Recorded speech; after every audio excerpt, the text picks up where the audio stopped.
I'm Joshua Bardwell. This is the Michael Rollins Show, and you're going to learn something today. Okay, let me give you an idea here. Your job is to be right. Your job is also to be on time. Would you rather be accurate or comprehensive? Would you rather be completely right, or would you rather get all of the information as fast as you possibly could? That's a trade-off that Joshua Bardwell has to make on a regular basis. And it's one that he makes very well. And his answer may surprise you. What if you were right nearly all the time, but the one time that you were wrong, it blew up into something massive? Many of you have experienced or seen the whole TBS Unify fiasco that Joshua Bardwell went through. We talk about that. We dive into that. And I think that's something that you're going to want to hear.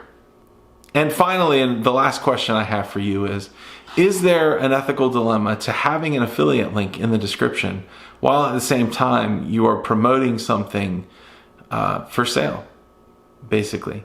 You're reviewing it, you're telling people it's good, and you also have an affiliate link. Are you compromised and biased? Joshua Bardwell dives into that as well.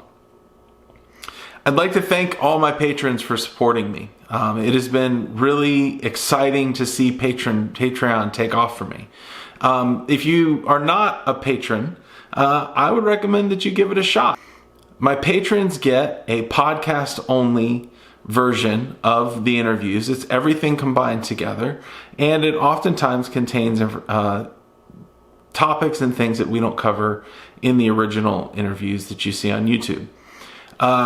It also helps support my family and, do things like repair the lightning damage that just happened. At any rate, I hope that you will consider giving to my Patreon. My Patreon link is in the description. Joshua Bardwell's Patreon link is in the description. And Joshua Bardwell's YouTube channel is in the description as well. Anyways, enough of that. Let's hear from Joshua. So let me turn the topic of our conversation a little bit. And let me ask you a question. You do very, very rigorous reviews. Like I've the review that actually comes to top of mind, which we'll talk a little bit more about, are some of your transmitter reviews, where you set up multiple multiple receivers and multiple antennas, and you do all that. How much? But here you are at the same time saying that you release daily. So how much prep goes into a review? I'm not sure how I could answer that. I mean, if it's something like there's the videos that take a lot of prep, like the FPV receiver ones take a ton of prep. It could be just like an hour and a half of setup before you even fly the quad, just because one of the goggle batteries is dead and one of the GoPros doesn't have it. It's just like getting all the moving parts. And now that I've started doing them outside of I was like, well, maybe I should do them. I got access to this livestock ring, the big metal building, because there's more multipaths. So now I got to schedule that. Those are a lot of work and take a lot of prep. A typical product review, I think, is easier. It varies, though. I will typically have a product in hand for a month before I ever make content about it, because the way my mind works is it's just going to be sitting there on the shelf, and I'm kind of thinking about it and and this is a little Full Speed Toothpick Pro. It's a little quad I'm reviewing, and I'm like, well, I don't even know what to say about this. What else is out there? So then for the next month, I'm just kind of picking up little crumbs of other stuff, people talking about it. And eventually I get to a point where I feel like I know what I want to say about it, and I can just then sit down and just record the review. It's relatively quick. So I couldn't tell you how many hours of prep, because it's a lot of prep spread out over a long time. Well, it sounds like it sounds like you're almost percolating on it for an extended amount of time before you're ready to review it, which is there a pressure from the people that are sending you the products to get it out now? I mean, I'm sure they would like that. And I feel bad sometimes when I get a product, and sometimes I get a product and it just percolates for a while, and then I go, yeah, I don't think I want to review that. I feel a little bit bad because there's a when you accept a product and then you don't review it, it's like that's a little bit. They expected you to review it. Yeah. But I mean, any time in the past where I have succumbed to that pressure, it's really hurt me because it means I've released something with maybe inaccurate content or just it's a half-assed review and people can tell, or or they're like, well, what about this one? You didn't. Oh, there's another thing out there that's even better, and I didn't mention it. So I really have had to push back on that pressure and just never let that drive me to make a video before it's ready. Which of those two things drives you more, inaccuracy or incompleteness? Well, you got to be accurate. I would if I put incorrect information in a video, that has to be corrected. The hobby moves so fast. So if I review like one quadcopter and I'm like, this one's really good, and then it turns out that there's another one out there that's better that I just never heard of. I mean, my typical response to that is, well, we'll just review that one next. Okay. But what can you do? Yeah. We're sitting on right now the big earth-shattering news because we're recording on August 5th. And people see this in about a week. Okay. Is the DJI HD video system just came out. How much pressure do you feel to get a take on that as fast as you can? Well, that's tough because, of course, I didn't get one to review. So the other guys whose review you saw on launch day had it for months and been testing it, talking to DJI, doing etc. So and then it comes out and I don't have any content. And people are saying, when are you going to review it? And I'm like, well, I bought it on day one and it'll get here in the mail and I'll start reviewing it. There's obviously pressure because it's such a hot topic that if you get a review out, you're going to get a ton of attention, and that's valuable for you as your channel, and just because every YouTuber is keeping score, right? You're looking at other people's videos and going, oh, we got 40,000 views, that bastard. So you just want that. You want those clicks. But I only wanted to release content if I had something valuable to say. I did end up putting out a video where after spending a day and a half looking at social media and looking at what people were saying and wondering, I finally just the idea crystallized in my head. Here's the video I could make where I can actually contribute something even though I haven't got it in hand. And then I was like, okay, well, now I can release something. Okay. Now, one thing I think you're well known for is you don't hold back in your reviews. I've occasionally you'll hear somebody on a YouTube or Facebook channel be like, oh, well, so and so has slanted reviews and whatnot, but your name doesn't tend to pop up very frequently. Sometimes it does, and we'll talk about that in just a minute. Okay. But the specific instance I'm thinking of was the TBS Unify receiver review that you did, which I mean, in terms of like grenades thrown into the field was huge. I think didn't you end up retracting that one? Yeah, I did a test I was testing the output power of various video transmitters using the Immersion RC RF power meter. And I had sent the power meter off to a lab to get it sort of validated because I didn't want to use it if it wasn't going to be accurate. And it came back as accurate enough. Obviously, it's a $100 piece of equipment, so obviously.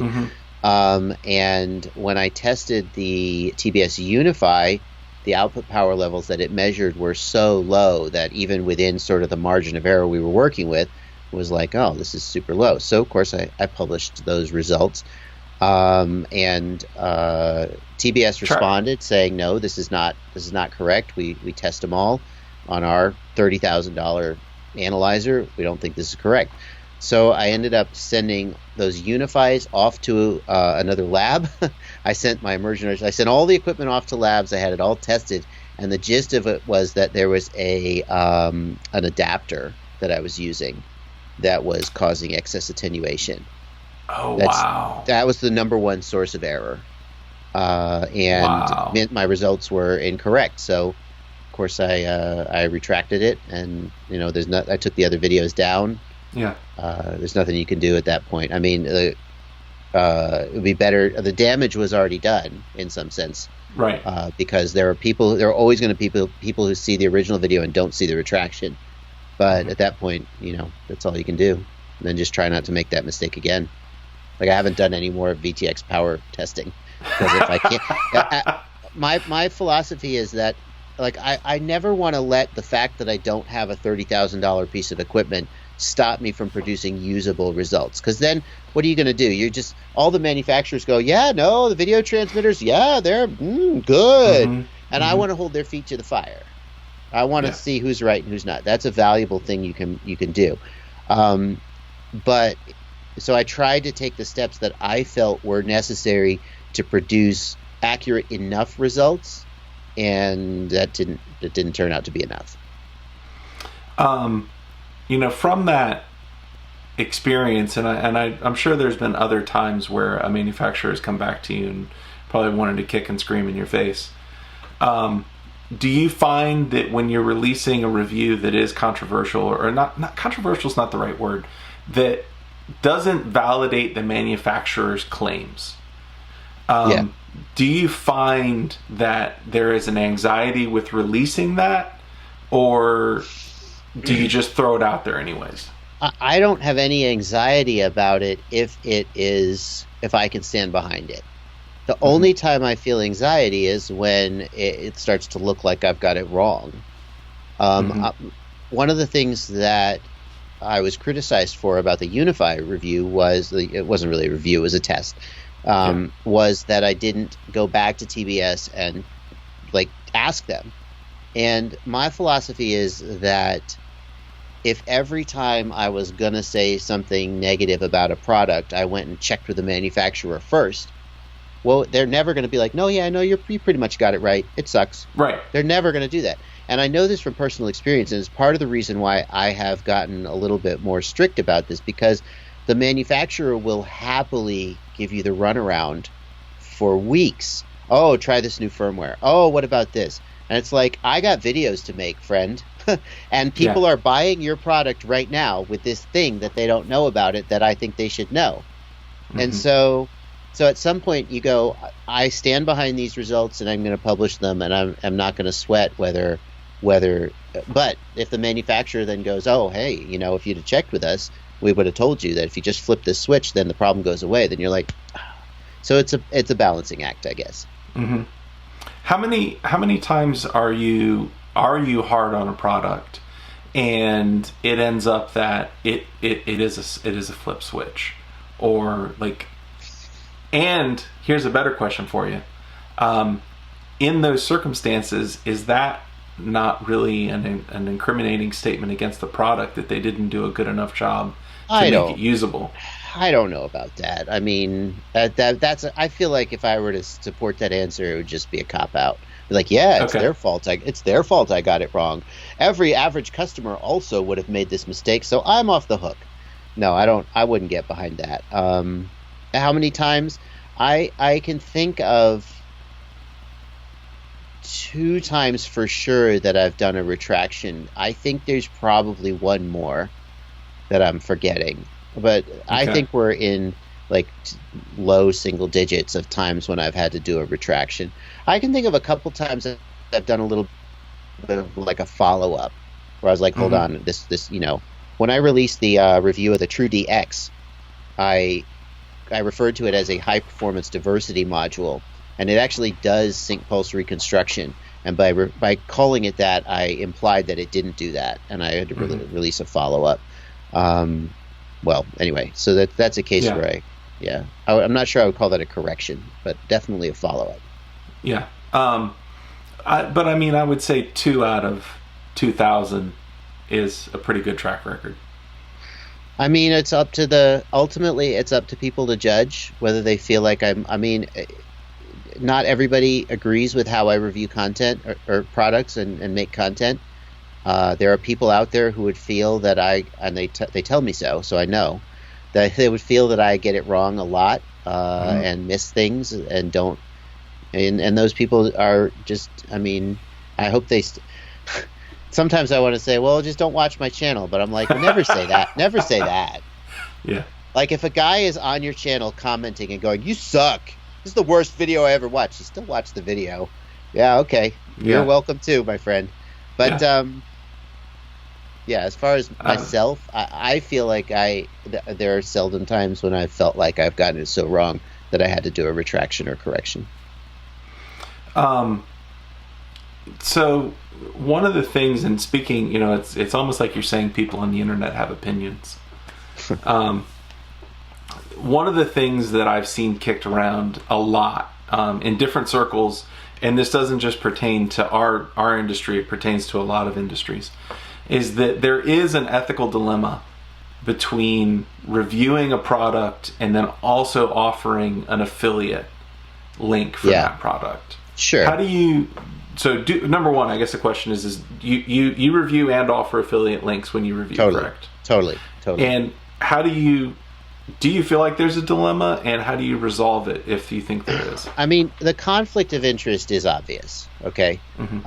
You look at something like Consumer Reports, right, where they buy every single thing secretly from, so they're completely independent.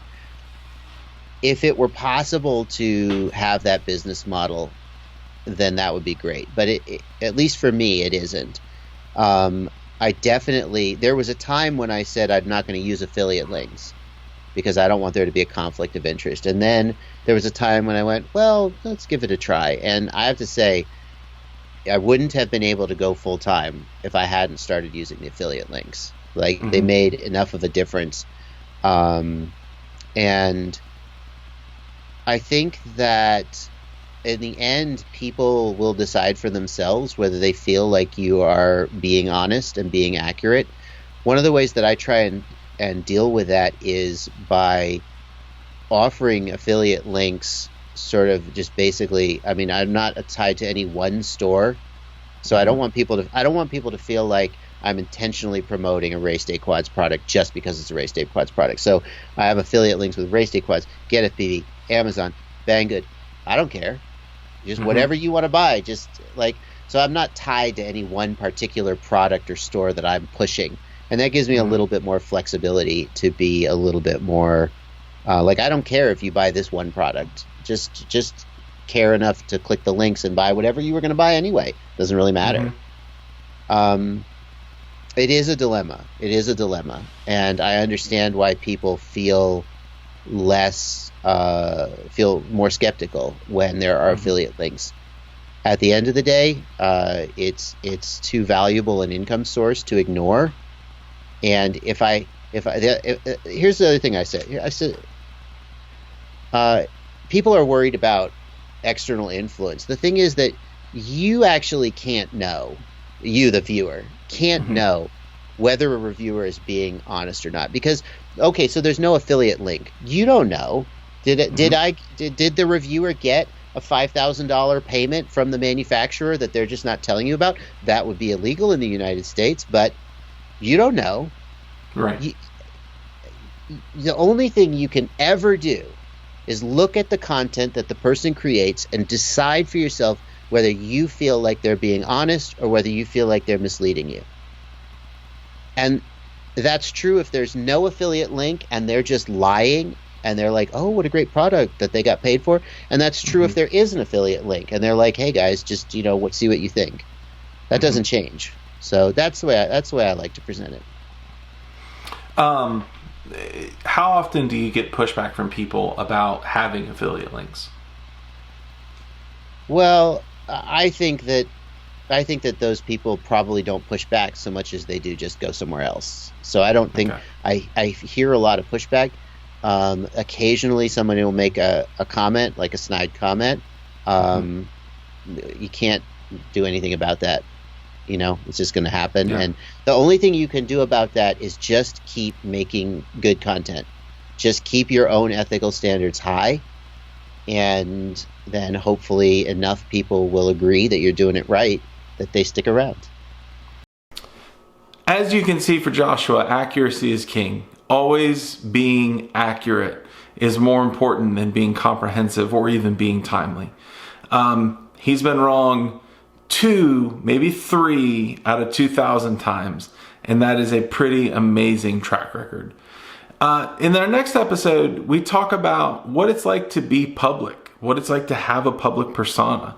What do people say about you? What do the voices, in the wild say about Joshua Bardwell? And how does Joshua Bardwell deal with that from a mental health perspective? I think you'll enjoy that one. I'll talk to you soon.